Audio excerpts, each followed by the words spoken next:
These 8 cheat codes will help make sure that you're not writing stories that readers end up hating. Hey, I'm John Matthew Fox, and I help authors write better stories through editing and through courses. So let's get right into it by starting with number 1, the Crucible Technique. Crucible Technique says that characters reveal their true nature when they're put under an enormous amount of pressure. And as you might have guessed, this comes from Arthur Miller's The Crucible, which is about the Salem witch trials because, you know, when you're accused of a witch, your true colors start showing. Now, most of you are like, oh, I already put my character underneath a lot of pressure, so I'm not sure this applies to me. Okay, take a look at these 2 advanced ways that you can use it. First, what most authors don't think about is when your character isn't underneath that extreme pressure, that means they're fronting in some way. They are showing a fake self. So it's your job to show your character's false self, their projected self, their illusion that they have about themselves. The second thing you want to do with this is make sure you tighten the crucible even more. There are always ways to ratchet up even further to make it even more painful for your character. And if we look at the crucible, for an example, let's look at John Proctor, who is forced to sign a false confession. That's bad enough, right? But how can we increase the pressure on him? Well, what Arthur Miller does is he says, oh, this confession is going to be posted on the church door where it's going to be used against everyone else. And then that makes it way worse. And if you like the tips that I mentioned in this video, make sure to check out my course, Writing Techniques,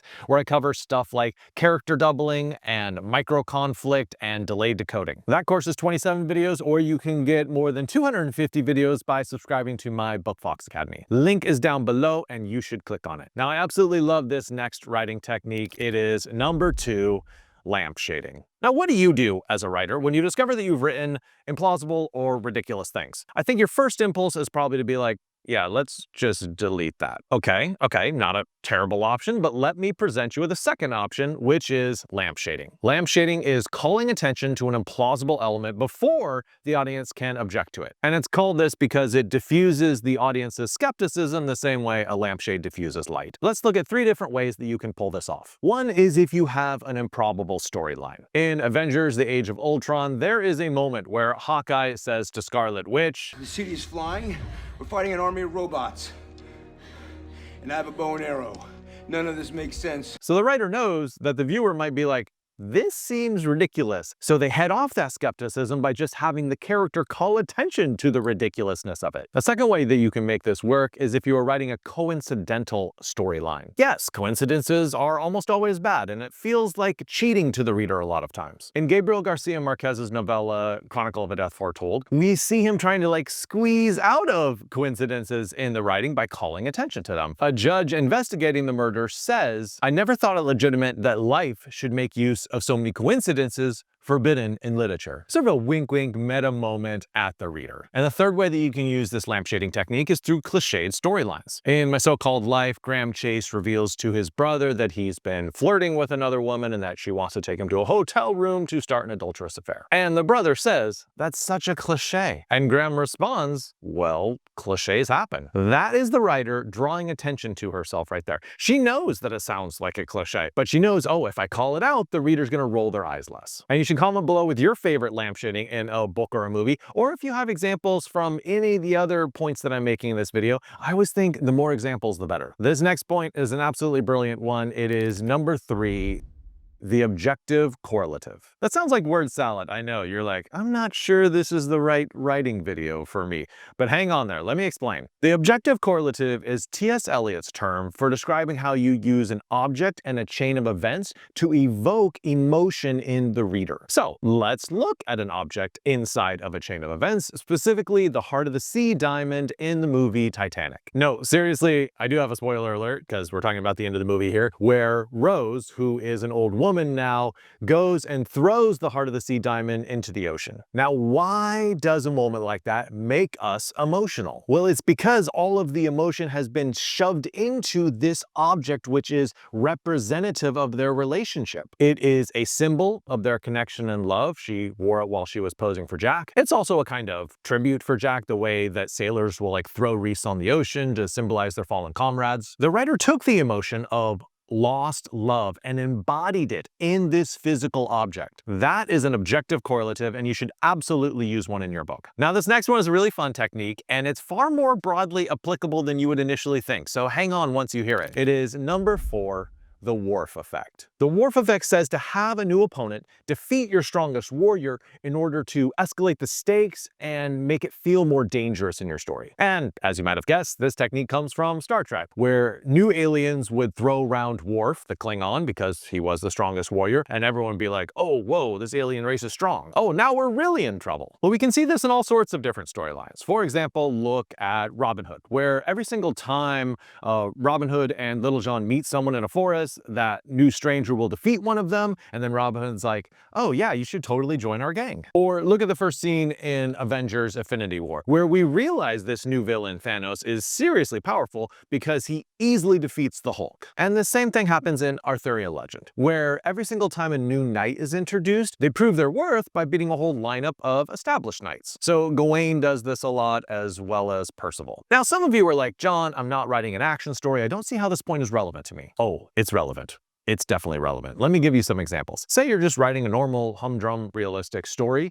You can do this technique verbally. For instance, you have a new character come in and just verbally demolish someone who's sort of witty of tongue in the character cast already. Suddenly, this newcomer stock is elevated. We realize, oh, whoa, who is this new person? And the same thing can happen in the romance genre. Say a new girl walks in and all the guys' eyes move from the established female character to this new girl, and we realize, oh, there's going to be some romantic tension. Basically, this is the principle of when you introduce a new character, have a bit of one-upsmanship because it establishes them as a serious contender against your established characters. This next tip, I haven't seen it listed anywhere, but I've picked it up just by doing a lot of reading, and I just see it again and again. It is number 5. High stakes to low stakes dialogue. Say you have a character who is revealing their diabolical plan to end the world, and then they grab a muffin and offer it and be like, muffin? This is a great technique to trivialize the conversation, to show that like the end of the world means nothing to them. They're going to pair a conversation like that right next to something that is very meaningless and low-key. Now, this can just be a moment of humor, which is something that Austin Powers does really well. Or it can be very serious. And I'd also like to point out that you can do the opposite. You can go from very low stakes up to high stakes. If you look at the movie Inglourious Basterds by Tarantino, we see that a Nazi official is coming to question a poor farmer. And a lot of the text of the actual conversation is very low stakes. Stuff like, can I have a glass of milk? And can I ask you some questions? He says, before I go, can I have another glass of your delicious milk? And stuff like, may I smoke my pipe? All of these are very innocuous lines of questioning.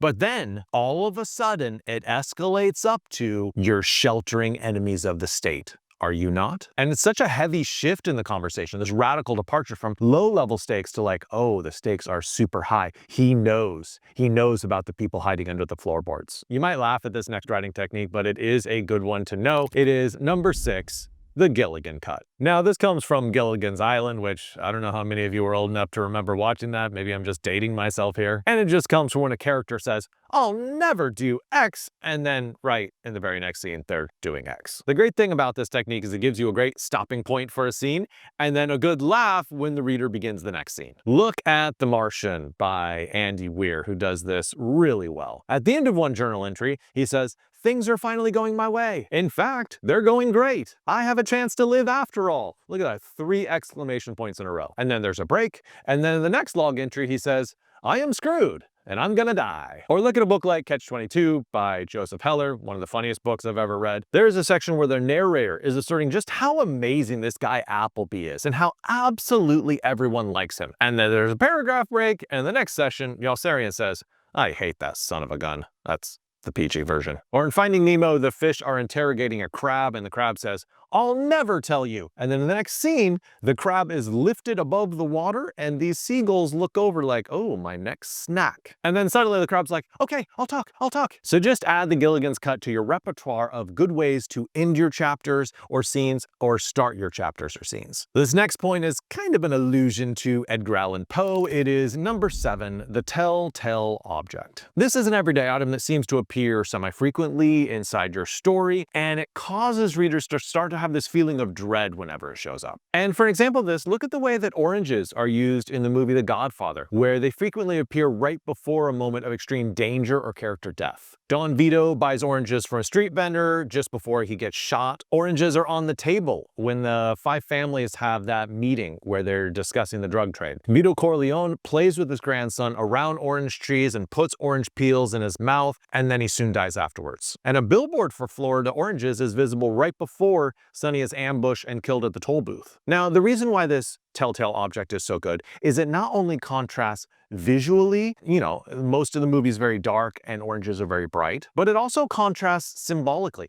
Death is the opposite of bright, happy, uplifting citrus. So your mission is to find a way to incorporate a minor, seemingly innocuous object into your storyline and have it accrue meaning over time. And the very last writing technique that we are looking at is the Trojan horse character. This is a character who is either betraying your protagonist or just pretending to be someone they are not. For an example of betrayal, look at Cypher in the original Matrix. He appears to be just another crew member working alongside Neo, but then he sells everybody out because he has been promised a comfortable life inside the Matrix. But a different version of a Trojan horse character would just be someone who is under a disguise. For instance, think of Peter Pettigrew, who in Harry Potter disguises himself as the rat Scabbers. He is in that disguise for 3 books long before it is finally revealed about his true identity. But if you do use a Trojan horse character, you really have to be careful that their motivation is clear, because a lot of writers mess up on this. The reason that Cypher betrayed all of his team was that he longed for the comfortability of an easy life, and that gave him motivation for collaborating with the agents. Okay, look in the description for links to Bookfox Academy, which you definitely should subscribe to. And also, don't forget I have options to help you with publicity and with copy editing as well. Happy writing!